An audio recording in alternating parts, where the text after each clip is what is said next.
Le projet Rive a été mis sur pied par la Société pour vaincre la pollution, Fondation Rivière, Sierra Club et la Coalition Au Secours.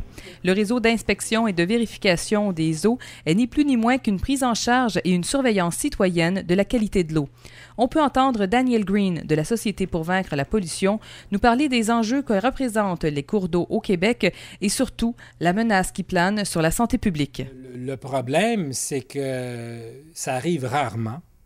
Mais si jamais ça arrive, si jamais il y a tout à fait une effleurance et que l'évolution des cyanobactéries se fait rapidement et tout d'un coup, cette population de cyanobactéries commence à produire, pour des raisons qu'on ignore encore, des toxines excessivement pathogènes, mais on peut se retrouver avec la mortalité d'animaux, une grave intoxication, et sans que le gouvernement puisse intervenir à temps.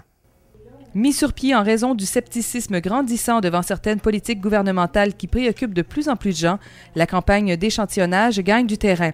Jusqu'ici, plus de 1000 personnes ont tenté l'expérience de prélèvement et des cliniques à l'intention des jeunes ont aussi été mises en œuvre dans l'objectif de créer une véritable brigade d'inspecteurs des cours d'eau.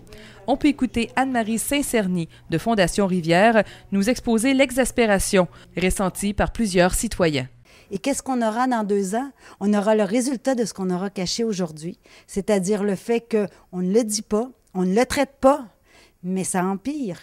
Est-ce que c'est parce qu'on veut alerter les gens? Est-ce que c'est parce qu'on veut faire peur au monde qu'on dit ça? Pas du tout.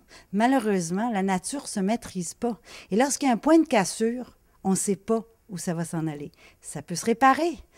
C'est rare que ça se répare lorsqu'on n'arrête pas les sources de pollution et les problèmes, mais ça peut empirer. Et on ne sait pas où ça s'en va. On le découvre quand on l'a. Il n'y a personne qui avait prédit cette crise des cyanos-là il y a une dizaine d'années, sauf quelques experts ici et là. Personne ne les a écoutés. Et là, tout le monde s'énerve. Et là, tout le monde s'énerve pour des raisons économiques, pour des raisons politiques. Le projet Rive existe depuis 2006. Au départ, l'objectif était d'identifier la présence de colis dans les différents cours d'eau. Depuis, en raison des nouveaux défis environnementaux, d'autres tests ont été développés pour déceler la présence de phosphate, de nitrate et de cyanobactéries. C'était un reportage de Lise Millette.